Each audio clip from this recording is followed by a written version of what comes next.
So you've been in motorsports, like you said, on and off. So let's talk about what you're doing now, because that's really cool and exciting. Talk about your team, all the Wow. things you're doing. How much time we got? We got all the time. We got till we got an hour.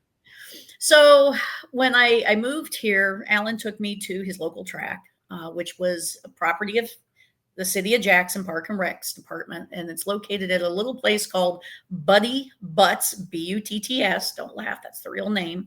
Buddy Butts Park. It's a former POW camp.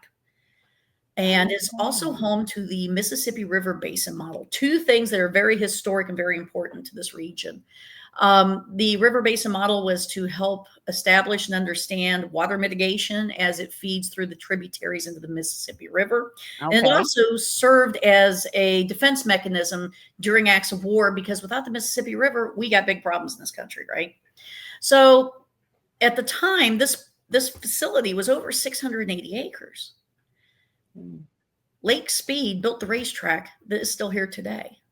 When we Wow. got involved, it was kind of a shock because many people were changing gear to change their clutch engagement, which technically works, but isn't ideal.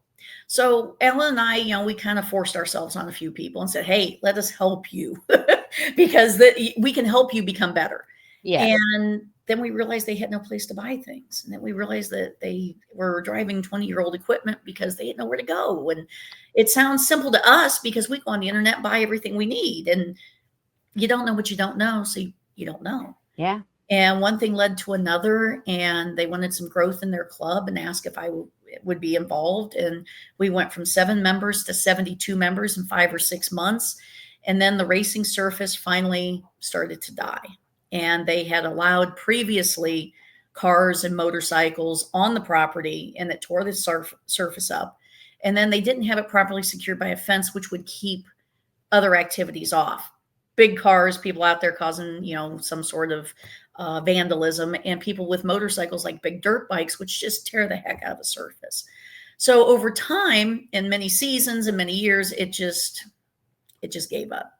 So we deemed it too unsafe to compete on, went after a grant for about $300,000, was awarded the grant.